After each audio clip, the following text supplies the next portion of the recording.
حضرت عائشہ نے پوچھا تھا یا رسول اللہ بتاؤ ان ستاروں کے بقدر بھی کسی کی نیکیاں ہو سکتی کہ جتنے انگنت ستارے ہیں اتنی نیکیاں کسی کی ہو سکتی ہیں؟ فرمایا ہاں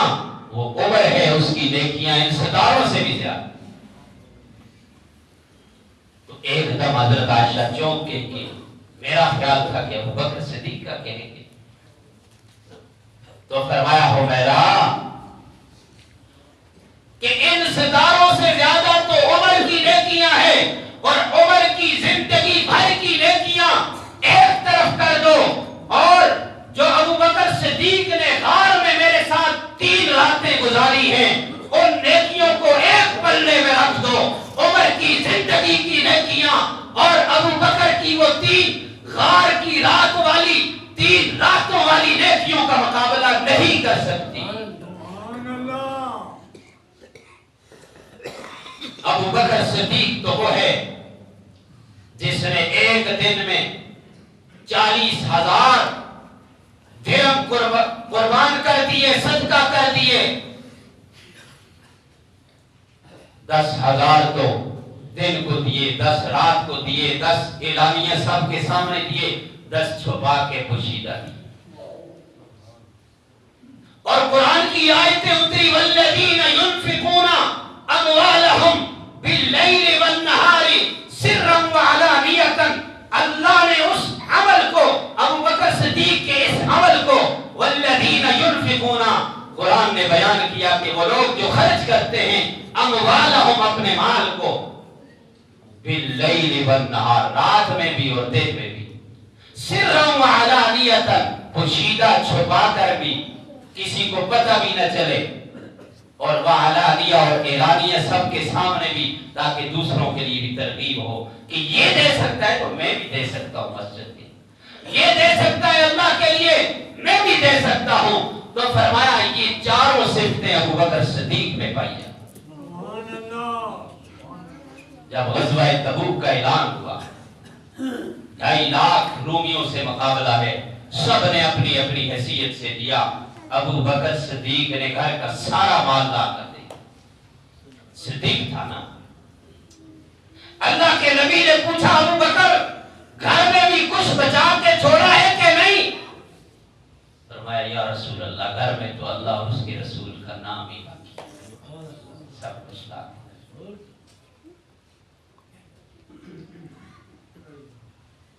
یہ ابو بکر صدیق تھا، اس کا ایمان تھا، تقویٰ تھا،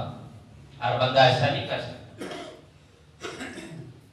اما عائشہ فرماتی ہے رات کو سوئے ہوئے ہیں، بے چین ہوتے ہیں، کبھی کروٹیں بدلتے ہیں، دائیں طرف بائیں طرف، اے ابا حضور کیا بات ہے؟ فرمایا میرے نبی نے اعلان کیا ہے مجھے نیند نہیں آتی، بے چین ہوں، مضطرب ہوں، کیا کروں، چین نہیں آتا ہے، میرے نبی نے اعلان کیا ہے میرے پاس کچھ بچا نہیں ہے۔ حضرت عائشہ فرماتی ہیں دیوار پہ ہاتھ مار رہے ہیں، ابا کیا کر رہے ہو؟ فرمایا بیٹی یہاں میں نے ایک سوئی رکھی تھی، میرا جی چاہتا ہے میرے گھر میں وہ سوئی بھی نہ رہے، میں جا کے نبی کے قدموں میں پیش کر دوں کہ کسی سپاہی کو، کسی فوجی کو، کسی مجاہد کی وردی کے سینے کے لیے کام آ جائے گی، میں چاہتا ہوں میرے گھر میں وہ سوئی بھی نہ رہے۔ اپنا قیمتی لباس اتارا، 32 درہم کا جوڑا پہنا ہوا تھا، اتار دیا، موٹا ٹاٹ کا لباس پہن لیا، 32 درہم کا جوڑا بیچ کر کے ٹاٹ کا لباس پہن لیا،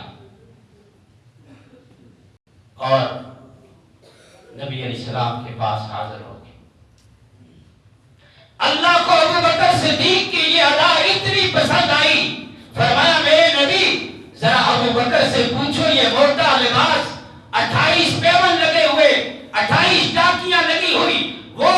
لباس پہنا ہوا ہے، ذرا پوچھو میرے ابو بکر کو کہ اس لباس میں وہ مجھ سے راضی ہے کہ نہیں۔ آپ کی آنکھوں سے آنسو جاری ہو گئے۔ ابو بکر کہتے ہیں کہ یا رسول اللہ میرے جسم پر پھر بھی لباس ہے، ٹاکیوں والا صحیح ہے تو لباس ہے، رب کعبہ کی قسم اس رب کے لیے میرے جسم کے ٹکڑے ٹکڑے کر دیے جائیں، میرے جسم کی ٹکا بوٹی کر دی جائے، میں اپنے رب سے پھر بھی راضی ہوں۔ جس حالت میں مجھے میرا رب رکھتا ہے میں اپنے رب سے پھر بھی راضی ہوں۔ اور یہ آیت جب پڑھی گئی یا ایتھا النفس المطمئنہ ارجعی الی ربک راضیۃ مرضیہ فادخلی فی عبادی وادخلی جنتی، اعلان ہوگا اے روح مطمئنہ، اے نفس مطمئنہ، داخل ہو جا، لوٹ جا اپنے رب کی طرف، آج خوش و خرم ہو کر تیرے اعمال اتنے ہیں، لوٹ جا یا ایتھا النفس المطمئنہ ارجعی لوٹ جا الی ربک اپنے رب کی طرف، راضیۃ مرضیہ اس حال میں لوٹ کہ تو اس سے راضی وہ رب تجھ سے راضی۔ ابو بکر صدیق نے فرمایا یا رسول اللہ وہ کتنے خوش قسمت ہو جن سے یہ کہا جائے گا، وہ کون ہوں گے؟ فرمایا ابو بکر غم نہ کرو، ان سب کے سردار آپ ہوں گے۔ ابو بکر صدیق غم کیوں کرتا ہے؟ جس کے لیے یہ اعلان ہوگا لوٹ جا اپنے رب کی طرف اور وہ تجھ سے راضی تو اس سے راضی، فادخلی فی عبادی، اور کہا جائے گا اے میرے بندو داخل ہو جاؤ، وادخلی جنتی، یہ ساری جنت تمہارے لیے۔ ابو بکر تو کتنا خوش نصیب ہے، اللہ کے نبی نے آپ کو کتنی مرتبہ جنتی ہونے کی بشارت، آپ نے اپنا مال اپنا سب کچھ اللہ کے دین پہ خرچ کیا، اور کئی آیات ابو بکر صدیق کی شان میں اللہ نے بتائی۔ نبی علیہ السلام نے فرمایا میں نے سب کا حق ادا کر دیا سوائے ابو بکر صدیق، قیامت کے دن اپنے رب سے لے کر میں ابو بکر صدیق کو دوں گا۔ حضرت عثمان غنی نے تو انبار لگا دیے، اونٹوں کی قطاریں لگا دی، سب سے زیادہ مال اپنی حیثیت کے مطابق تو حضرت عثمان غنی نے سب سے زیادہ، لیکن نبی علیہ السلام نے اپنی 2 بیٹیاں بھی تو عثمان کو دی۔ کہتے ہیں آدم سے لے کر آخری انسان تک کسی نبی کی 2 بیٹیاں کسی کے گھر میں نہیں آئی سوائے عثمان کے، کہ نبی علیہ السلام نے اپنی یکے بعد دیگرے 2 بیٹیاں دی، اور فرمایا عثمان اگر میری 100 بیٹیاں یا 40 بیٹیاں ہوتی،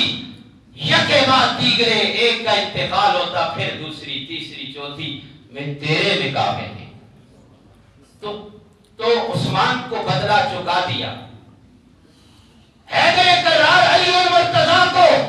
جنت کی عورتوں کی سردار فاطمہ الزہرا جیسا اپنے جسم کا اپنے دل کا ٹکڑا کاٹ کے دے دیا، علی کے اس احسان کا بدلہ بھی چکا دیا کہ اپنی رخت جگر دے دی، اور ابو بکر کے لیے کہا میرے ابو بکر قیامت کے دن میں اپنے رب سے لے کر تجھے دے دوں گا، کیونکہ ابو بکر صدیق نے بھی اپنی بیٹی نبی علیہ السلام کو دی تھی، اور کباری کی حیثیت سے اگر آئی تھی ازواج مطہرات میں وہ صرف حضرت عائشہ رضی اللہ عنہا تھی۔ نبی علیہ السلام سے فرمایا تھا کہ میری خواہش ہے کہ میری بیٹی نبی کے گھر میں ہو، تو پھر 9 سال کی عمر میں آپ کا نکاح ہوا، 3 سال کے بعد رخصتی ہوئی، تو نبی علیہ السلام کے نکاح میں آنے والی کنواری کی حیثیت سے ابو بکر صدیق کو تو یہ بھی پتا تھا کہ نبی علیہ السلام کی عمر مبارک 53 سال ہے، بڑھاپے میں ہے، میری بیٹی بیوہ بھی ہو سکتی، لیکن اپنی اس کنواری بچی کو نبی علیہ السلام کے نکاح میں دے کر خوشی کا اظہار فرمایا۔ جب نبی علیہ السلام کا وصال ہوا، آپ کی وفات ہوئی، تو حضرت عائشہ کی عمر 19 سال یا 21 سال کا، بتاؤ یہ محبت تھی، محبت کی اعلیٰ مثال تھی کہ جس کی نظیر نہیں مل سکتی جو ابو بکر صدیق نے۔ تو کیا خواہش تھی؟ 3 چیزیں بتائی کہ پہلی خواہش میری یہ ہے النظر الی وجہ رسول اللہ، نظر میری ہو اور چہرہ مصطفیٰ کا ہو، اور وہ اللہ نے پوری کی غار کے اندر نبی علیہ السلام کو دیکھتے رہے۔ دوسری خواہش تھی کہ بیٹی میری ہو، نبی کے نکاح میں ہو۔ حضرت عائشہ رضی اللہ عنہا جو سب سے بڑی محدثہ تھی، 2210 حدیثوں کی حافظہ راویہ تھی، اتنی حدیثیں کہ بڑے بڑے اکابر صحابہ آپ کے سامنے بیٹھ کر کے آپ سے مسائل پوچھتے تھے، اللہ نے وہ بیٹی جو تھی وہ بھی ان کے نکاح میں دے دی۔ تیسری خواہش یہ تھی، فرمایا میرا سارا مال، ساری پونجی میری ہو اور اللہ کی راہ میں خرچ کروں، نبی کے دین پہ خرچ کروں۔ وہ سب کچھ خرچ کر دیا، گھر سے سوئی تک لگا دی، اپنے جسم کا قیمتی لباس اتار دیا۔ جب اسلام میں آئے تھے، اسلام میں داخل ہوئے تھے، آپ کے پاس 6 بڑی بڑی ریشم کے کپڑوں کی دکانیں تھی، 40,000 درہم جو تھے آپ کی تجارت میں چلتے تھے، اور جب دنیا سے جا رہے تھے سب کچھ خرچ کر کے یہ وصیت کر کے جا رہے تھے، مجھے میرے پرانے کپڑوں میں، پرانے 2 کپڑوں میں، 2 چادروں میں مجھے کفنا دینا، اس لیے کہ نیا کپڑا زندوں کے لیے ہوتا ہے، مردوں کے لیے یہی کافی ہے۔ واہ ابو بکر صدیق، اللہ تجھ سے راضی ہو جائے، اللہ ہمیں ان کی نقش قدم پر چلائے، یا زندہ سب